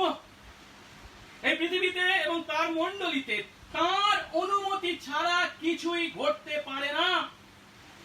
তিনি তার পরিকল্পনার মধ্যেই এই সমস্ত আপাত বাধাদানকারী ঘটনা ঘটতে দেন, কিন্তু তাদের মধ্য দিয়েও তিনি তার উত্তম পরিকল্পনা পূর্ণ করেন। তাই আমাদের দায়িত্ব, এই ধরনের অপ্রিয় ঘটনা যখন আমাদের মধ্যে ঘটে তখন যেন আমরা তাকে কাকতালীয় ঘটনা কিংবা এর জন্য কিছু করার নেই জ্ঞান করে হাত পা গুটিয়ে আমরা বসে না থাকি। তার পরিবর্তে সেদিন পিতর যা করেছিলেন বা শিষ্যরা যা করেছিলেন আমরা যেন তা করি। জিহুদার বিশ্বাসঘাতকতা ও আত্মহত্যার কথা জেরুসালেমে সবাই যখন জেনে গেছিল, তখন যিশুর শিষ্যরা হাউতাশ করেননি, একে অন্যকে দোষ দেননি, জগতের মানুষের কাছে ছুটে যাননি। তার পরিবর্তে তারা যা করেছিলেন তা হলো ঈশ্বরের বাক্যের কাছে তারা উত্তর খুঁজেছিলেন এবং এমন পরিস্থিতিতে কি করা প্রয়োজন তা তারা শাস্ত্র থেকে জানতে চেয়েছিলেন। আর তা যখন তারা করেছিলেন তখন তারা উপলব্ধি করেছিলেন এর কোনটাই ঈশ্বরের পরিকল্পনার বাইরে ঘটেনি, এ সমস্তের দ্বারাই ভাববাণীর পূর্ণতা ঘটেছে। আসুন আমাদের তৃতীয় ধাপে এই যে জিহুদার বিশ্বাসঘাতকতা এবং আত্মহত্যা, তার দ্বারা যে ভাববাণীর পূর্ণতা হয়েছে তা দেখি। 16 পদ, পিতর বিশ্বাসী ভাইদের বলছেন, ভাইরা যারা যিশুকে ধরেছিল তাদের পথ প্রদর্শক হয়েছিল জিহুদা। তারপর তার বিষয় অর্থাৎ জিহুদার বিষয় পবিত্র আত্মা দাউদের মুখ দিয়ে আগে যা বলেছিলেন সেই শাস্ত্রের বাক্য পূর্ণ হওয়া আবশ্যক ছিল। অর্থাৎ সহজ কথায় এখানে পিতর তাদের কাছে জোর গলায় ঘোষণা করছেন যে জিহুদার প্রতি যা কিছু ঘটেছে তা দ্বারা শাস্ত্রের বাক্য পূর্ণ হয়ে হয়েছে বা যা ঘটেছে শাস্ত্রের বাক্য পূর্ণ হওয়া যে আবশ্যক ছিল সেই হেতু। আর এই কথার দ্বারা জিহুদা যে বিশ্বাসঘাতকতা করেছে এবং আত্মহত্যা করেছে তার দ্বারা শাস্ত্রের বাক্যই যে পূর্ণ হয়েছে স্পষ্ট করে পিতর তার ঘোষণা করেছেন। অর্থাৎ জিহুদার মৃত্যু এবং তার মৃত্যুর ফলস্বরূপ যে শূন্যস্থান তৈরি হয়েছে তা পূর্ণ করার প্রয়োজনীয়তা তা পিতর কোথা থেকে উপলব্ধি করলো? শাস্ত্র থেকে বা পুরাতন নিয়মের ভাববাণীর পূর্ণতা হিসাবেই উপলব্ধি করেছিলেন। কারণ ঈশ্বরের বাক্য সর্বদা পূর্ণ হয়ে থাকে। প্রভু তার বাক্যে বলেছেন গীত সংহিতা 115 অধ্যায় 3 পদে, তিনি যা ইচ্ছা করেছেন তাই করেছেন। যিশায়া 46 অধ্যায় 10 পদে তিনি বলছেন, আমি শেষের বিষয় প্রথম থেকেই জানাই আর বলি, আমার মন্ত্রণা স্থির থাকবে। তারপর কি বলছেন? আমি আমার সমস্ত ইচ্ছা সিদ্ধ করব। ওই যিশায়া 55 অধ্যায় 11 পদ যদি দেখি, প্রভু বলছেন, সদাপ্রভু বলছেন, আমার মুখ নির্গত বাক্য নিষ্ফল হয়ে ফিরে আসবে না, কিন্তু আমি যা ইচ্ছা করি তা সম্পন্ন করবে এবং যে জন্য তা প্রেরণ করি সেই বিষয় সিদ্ধার্থ হবে। আর এই কথা যিশু তার পার্থিব জীবনে তার শিষ্যদেরকে স্পষ্ট করে বলেছিলেন। যিশুর প্রতি যা যা ঘটেছে কাকতালীয় ভাবে কোনোটাই ঘটেনি। পরিবর্তে যিশুর বিষয়, আগত মসিহের বিষয়, পূর্বে যে সমস্ত বিষয় ভাববাণী করা হয়েছিল তাই পূর্ণ হয়েছে। তার পুনরুত্থানের পর তিনি যখন ইম্মাউয়ের পথে দুইজন শিষ্যকে দর্শন দিয়েছিলেন, তাদের সঙ্গে যখন তিনি আলোচনা করছিলেন কি বলেছিলেন? আমরা যদি দেখি লুক 24 অধ্যায় 25 থেকে 27 পদ, তিনি বলছেন, যিশু তাদের বললেন, হে অবোধেরা, মানে কি তোমরা কিছুই বোঝো না? ভাববাদীরা যে সমস্ত কথা বলেছেন সেই সমস্ত বিশ্বাস করতে শিথিল চিত্তেরা। খ্রিস্টের কি আবশ্যক ছিল না? খ্রিস্টের অবশ্যই এটা আবশ্যক ছিল কি এই সমস্ত দুঃখ ভোগ করেন, তিনি নিজ প্রতাপে প্রবেশ করেন। তারপরে বলছেন কি, পরে তিনি অর্থাৎ যিশু মসি থেকে এবং সমস্ত ভাববাদী থেকে আরম্ভ করে সমস্ত শাস্ত্রে তার নিজের বিষয়ে যে সকল কথা আছে তা বুঝিয়ে দিলেন। অর্থাৎ পুরাতন নিয়ম যিশুর বিষয়, আগত মসিহের বিষয় যে সমস্ত ভাববাণী করেছেন তাই যিশুতে পূর্ণ হয়েছে। যিশুর প্রতি সাধিত কোন ঘটনাই হঠাৎ কাকতালীয় ভাবে ঘটে গেছে তা নয়। একই আর একটু যদি এগিয়ে যায় 44 এবং 45 পদ দেখি লুক 24 অধ্যায়, যিশু বলছেন, পরে তিনি অর্থাৎ যিশু তাদের এই দুই শিষ্যকে বললেন, তোমাদের সঙ্গে থাকতে থাকতে আমি তোমাদের যা বলেছিলাম আমার সেই কথা মসির ব্যবস্থা, ভাববাদী গ্রন্থে এবং গীত সংহিতা, গীত পুস্তকে অর্থাৎ দাউদের গীত সংহিতায় আমার বিষয় যা যা লিখিত আছে সেই সমস্ত অবশ্যই পূর্ণ হবে। অর্থাৎ খ্রিস্টের আগমনের আগে থেকেই গীত রচকের অনেক গীতকে আগত মসিহের বর্ণনা হিসাবে ব্যাখ্যা করা হয়েছে। আর তাই মসিহ সম্বন্ধে, আগত মসিহ সম্বন্ধে দাউদ যে সমস্ত কথা পূর্বে লিখেছিলেন সেগুলিকে যিশুতে পূর্ণ হবার ভাববাণী হিসাবে বিশ্বাসীরা চিন্তা করেছে। পিতরও তাই এখানে এমন কথা বলছেন তার বিষয়, অর্থাৎ জিহুদার বিষয়। পবিত্র আত্মা দাউদের মুখ দিয়ে আগে যা বলেছিলেন সেই শাস্ত্রের বাক্য পূর্ণ হওয়া আবশ্যক ছিল। জিহুদা যিশুর প্রতি, মসিহের প্রতি যা করবেন এ বিষয়ে পবিত্র আত্মা আগেই দাউদের মুখ দিয়ে বলে দিয়েছিলেন, আর জিহুদা তাই করেছে। অর্থাৎ সেই শাস্ত্র বাক্য পূর্ণ করেছে, ভাববাণী পূর্ণ করেছে। আর এখানে যে বিষয়টি আমাদের চোখে পড়ে তা হলো পিতর যে হঠাৎ তার মনে এই চিন্তার উদয় হয়েছিল বলে তিনি তার খ্রিস্টানদের ভাই বোনদেরকে এই প্রস্তাব দিয়েছিলেন তা নয়। তার পরিবর্তে ঈশ্বরের বাক্যের পূর্ণতার প্রতি বিশ্বাসী তাকে এমন প্রস্তাব তার বিশ্বাসী ভাই বোনদের কাছে উপস্থিত করতে উৎসাহিত করেছিল। তাই গীত রচক তার শত্রুদের সামনে যে সমস্ত কথা লিখেছেন তা হলো আসলে কি আগত মসিহ তথা যিশুর শত্রুদের সম্বন্ধে। এখন যখন সুসমাচার পাঠ করি সেখানে দেখতে পাই যিশু আগেই নিজে বলেছিলেন তার শত্রুরা তার প্রতি কি করবে। আমি যদি যোহন 13 অধ্যায় 18 পদ দেখি, সেখানে যিশু বলেছেন, তোমাদের সকলের বিষয়ে আমি বলছি না, আমি কাকে কাকে মনোনীত করেছি তা আমি জানি। তারপর তিনি কি বলছেন, কিন্তু শাস্ত্রের এই বাক্য পূর্ণ হওয়া প্রয়োজন, যে আমার রুটি খায় সে আমার বিরুদ্ধে পা তুলেছে। যিশু এই কথা কোত্থেকে উদ্ধৃত করেছেন? গীত সংহিতা 41 অধ্যায় 9 পদ। অর্থাৎ ঈশ্বর পবিত্র আত্মা দাউদের মাধ্যমে যে বাক্য মসিহ সম্বন্ধে ভাববাণী করেছেন, যিশু বলছেন কি তা অবশ্যই তার জীবনে পূর্ণ হতে হবে। আরো উদাহরণ দিতে পারি আমরা, যোহন 17 অধ্যায় 12 পদে যখন যিশু তার শিষ্যদের জন্য প্রার্থনা করেছেন, তিনি বলছেন, তাদের সঙ্গে থাকতে থাকতে আমি তাদেরকে তোমার নামে, পিতা ঈশ্বর তোমার নামে রক্ষা করে এসেছি, যে নাম তুমি আমাকে দিয়েছো, আমি তাদেরকে সাবধানে রেখেছি। কিন্তু তারপরে কি বলছেন, তাদের মধ্যে কেউ বিনষ্ট হয়নি, কেবল সেই বিনাশ সন্তান হয়েছে। কিন্তু অন্য শিষ্যরা বিনষ্ট হয়নি বা হবে না, কিন্তু কে হবে? সেই বিনাশ সন্তান। কেন? যেন শাস্ত্রের বাক্য পূর্ণ হয়। অর্থাৎ যিশু জানতেন এবং যিশু পূর্বে বলেছিলেন যে জিহুদা তার সঙ্গে বিশ্বাসঘাতকতা করবে এবং তার দ্বারা শাস্ত্রের বাক্য পূর্ণ হবে। আর এই পদ্ধতি মেনে পিতর গীত সংহিতা থেকে আরো সাক্ষ্য এখানে তুলে ধরেছেন, যার দ্বারা যিশুর প্রতি জিহুদা যা করেছিল এবং জিহুদার নিজের প্রতি যা ঘটেছিল তাকে ভাববাণীর পূর্ণতা হিসাবে তিনি বর্ণনা করেছেন। আর এখানে একটা বিষয় আমাদের চোখ দিতে হবে, তাহলে কি গীত রচকের এই কথা, যদিও গীত রচক নিজে লিপিবদ্ধ করেছেন ঠিক কথা, কিন্তু এটা গীত রচকের নিজের কথা ছিল না। এটা কার কথা? ঈশ্বরের কথা। তার উপর জোর দিয়ে পিতর কি বলছেন, জিহুদার বিষয় পবিত্র আত্মা দাউদের মুখ দিয়ে আগে যা বলেছিলেন, দাউদের মুখ থেকে এটা উক্ত হয়েছিল বা লিপিবদ্ধ হয়েছিল ঠিক কথা, কিন্তু কে তাকে বলেছিলেন? পবিত্র আত্মা, ঈশ্বর বলেছিলেন। দাউদ যেহেতু একজন ভাববাদী ছিলেন, পবিত্র আত্মার মুখপাত্র হিসাবে তিনি ব্যবহৃত হয়েছিলেন।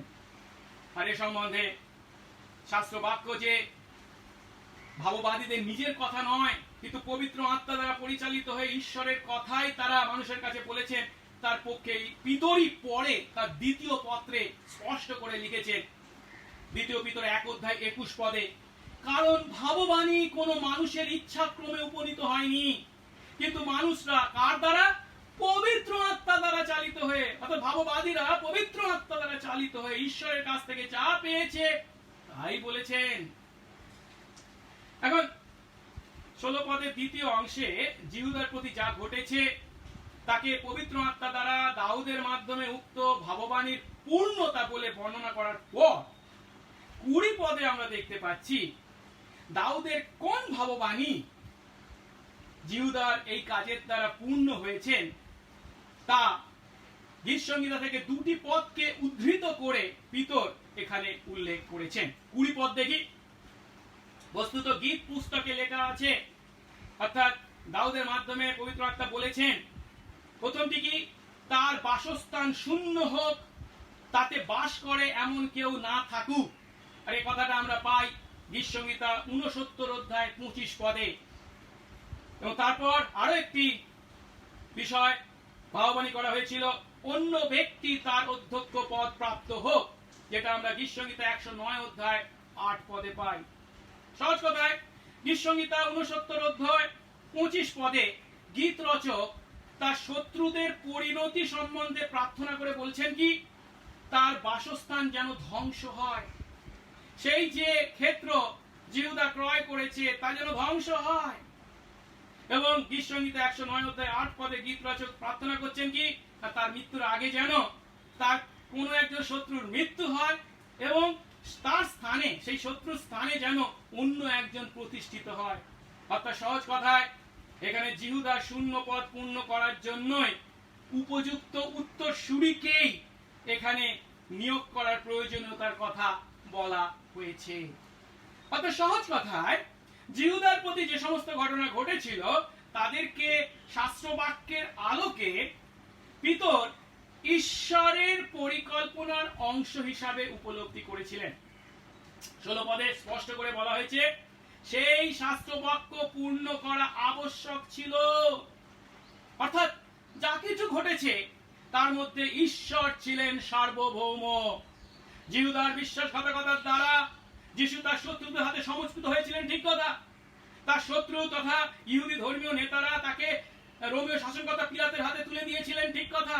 পিলাত তাকে রোমীয় সৈন্যদের হাতে তুলে দিয়েছিলেন, যে রোমীয় সৈন্যরা তাকে ক্রুশে পেরেক মেরে হত্যা করেছিল, ঠিক কথা। কিন্তু এ সকলই ঈশ্বরের নিরূপিত মন্ত্রণা ও পূর্বজ্ঞান অনুসারেই ঘটেছিল, যে কথা পঞ্চসপ্তমীর দিন পিতর ইহুদিদের সামনে জোর গলায় ঘোষণা করে বলেছিল প্রেরিত 2:23 সেই ব্যক্তি অর্থাৎ যীশু খ্রিস্ট ঈশ্বরের নিরূপিত মন্ত্রণা ও পূর্ব জ্ঞান অনুসারে সমর্পিত হলে তোমরা ইহুদি তোমরা তাকে অধর্মীদের হাতে, সেই রোমীয়দের হাতে তুলে দিয়ে ক্রুশবিদ্ধ করে বধ করেছো। অর্থাৎ ঈশ্বর এই সমস্ত ঘটনা ঘটতে অনুমতি দিয়েছেন, এবং কেবল এই সমস্ত ঘটনা ঘটতে যে অনুমতি দেওয়া তা নয়, এই সমস্ত ঘটনা ঘটতে দেওয়ার মাধ্যমে তিনি তার নিজের উত্তম উদ্দেশ্য পূর্ণ করেছেন। পূর্ব মনোনীত বা নিরূপিত মন্ত্রণা পরিকল্পনা পূর্ণ করেছেন।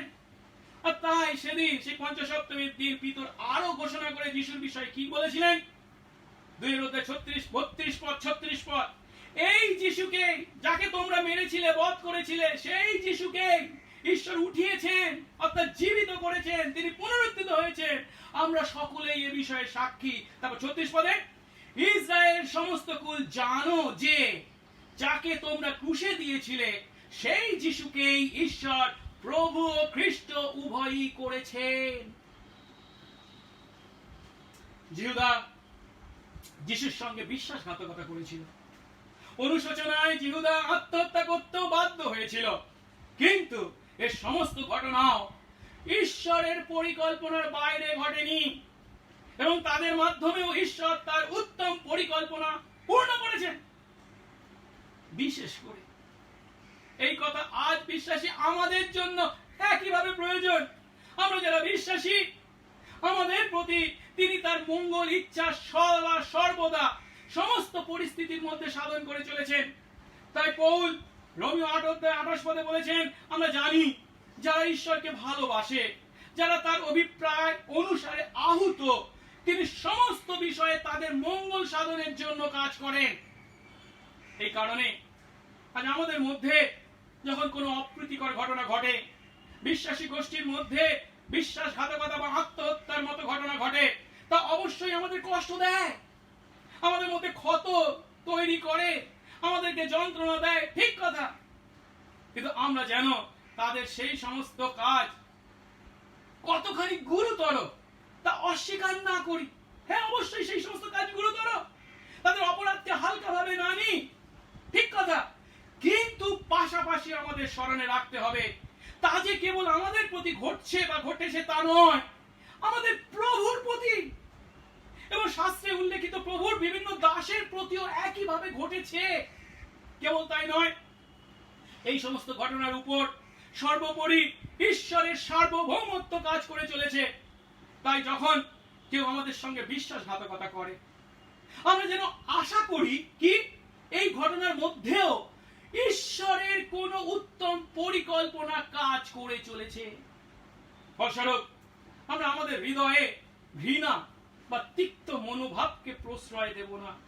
যখন কোনো ভাই বা বোন কোন অপরাধমূলক কাজের দ্বারা আমাদের বিশ্বাসী গোষ্ঠী থেকে দূরবর্তী হয়, আমরা নিশ্চয়ই তার দ্বারা কষ্ট পাব, কিন্তু যেহেতু সেই মন্দ কাজ আমাদের জীবনের জন্য ঈশ্বরের চূড়ান্ত পরিকল্পনার মধ্যেই ঘটেছে এবং শেষ পর্যন্ত তা আমাদের জীবনে ঈশ্বরের আশীর্বাদ আনতে চলেছে, সেই হেতু আমরা ক্রোধ করব না। ক্রোধ করার কোনো প্রয়োজন নেই, রাগ করার প্রয়োজন নেই। পরিবর্তে তাদেরকে ক্ষমা করার জন্য আমাদের যেন শক্তি থাকে এবং আশা ও আনন্দ সহকারে আমরা যেন আমাদের জীবনের পথে এগিয়ে চলি, থেমে না পড়ি, বসে না যাই, দূরে সরে না যাই। আসুন, একদিকে আমাদের পাপের জন্য আমরা যে দুঃখ ও যন্ত্রণা ভোগ করতে বাধ্য ছিলাম তা আমাদের পরিবর্তে যীশু খ্রিস্ট ভোগ করেছেন তা স্বীকার করে তার প্রতি কৃতজ্ঞ হই। আর অন্যদিকে আমাদের পাপের কারণ, এই অন্যদের পাপের কারণে আমরা যখন দুঃখ ও কষ্ট ভোগ করি, তখন আমাদের উপরে ঈশ্বরের সার্বভৌমত্বকে স্বীকার করে বিশ্বাস, প্রত্যাশা ও প্রেমে আমাদের জীবন যাপন করি। আসুন প্রার্থনা করি। পবিত্র মঙ্গলময় স্বর্গস্থ পিতা, তোমার ধন্যবাদ করি প্রভু।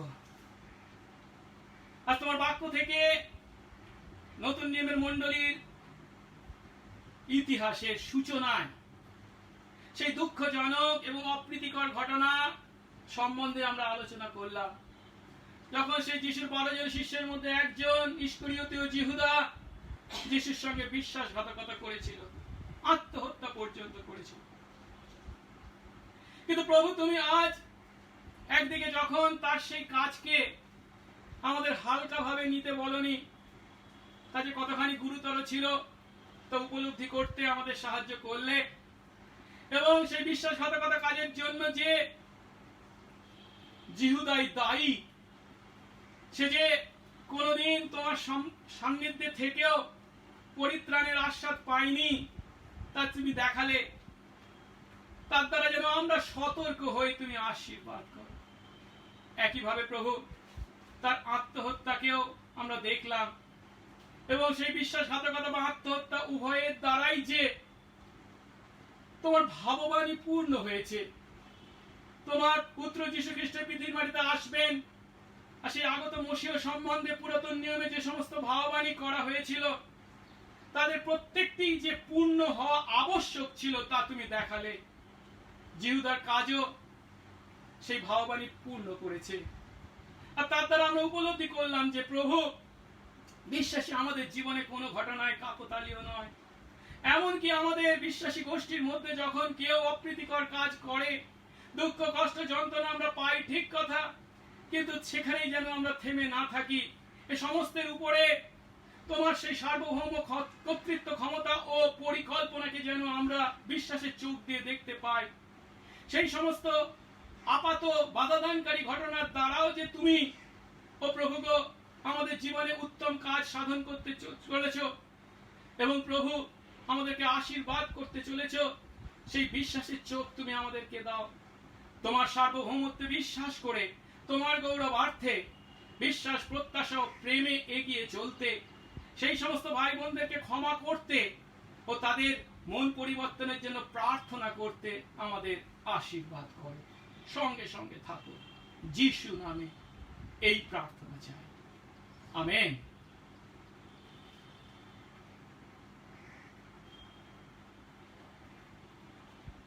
আসুন এই সময় আমরা প্রভুর প্রশংসার্থে শেষ গান গাইব, এবং গানের সময় আমরা আমাদের উপহার প্রভুর কাছে নিয়ে আসব। আমরা আমাদের গান বই থেকে ইংরেজি 115 সংখ্যার গানটি গাই, পেজ নাম্বার 250। প্রাণের প্রিয় যিশু হে, তোমার কোলে দাও আশ্রয়। ইংরেজি 115 সংখ্যা।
আসেন প্রার্থনা করি।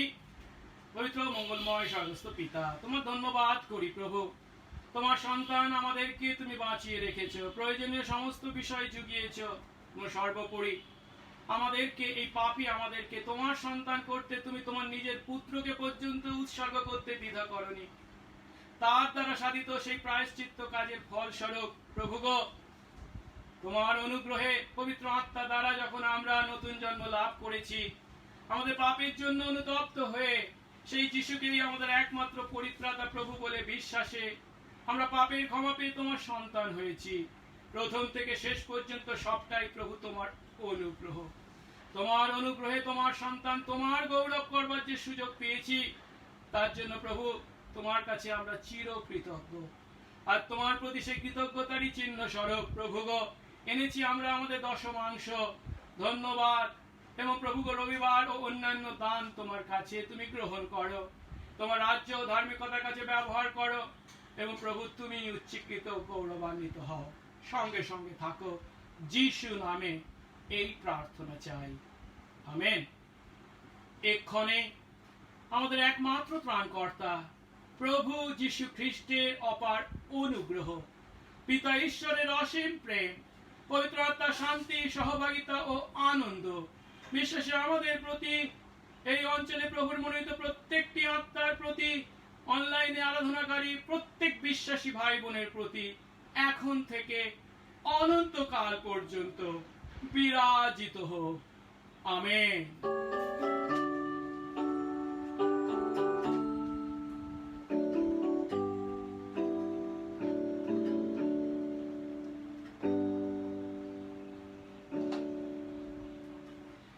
জয় যিশু।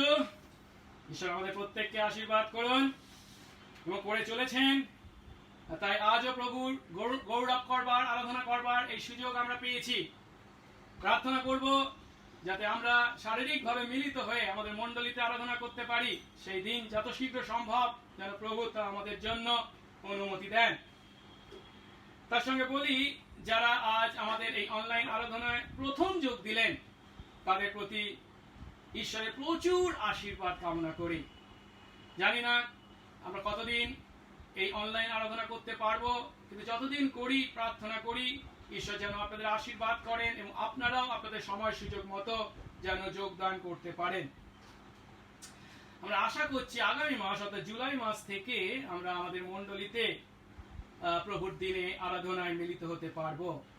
কিন্তু প্রভুর দিন ছাড়া সপ্তাহের অন্যান্য দিনে আমাদের যে সমস্ত উপাসনা আছে, এখন আমরা সীমিত সংখ্যায় মিলিত হয়ে সেই সমস্ত আরাধনা করছি। যেমন বুধবারের সান্ধ্য উপাসনা, প্রতিদিন বাইবেল অধ্যয়ন ও ধ্যানের সময়। একই সঙ্গে আমরা ক্রমশ প্রার্থনা করে চলব যা যেন প্রভু আমাদের এই কোভিড-19 রোগের প্রতিষেধক তৈরি করতে আশীর্বাদ করেন।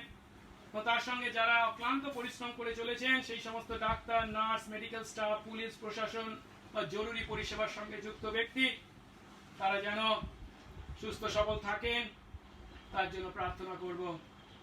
বিশ্বাসী আমরা হয়তো অনেকেই অনলাইন আরাধনা করার সুযোগ পাচ্ছি না, তাদের জন্য প্রার্থনা করব প্রভু যেন সুযোগ দেন এবং যত শীঘ্র সম্ভব মণ্ডলীতে আমরা মিলিত হতে পারি। এক সপ্তাহ প্রভুর নামে বিজয়ী জীবন যাপন করুন। জয় যিশু।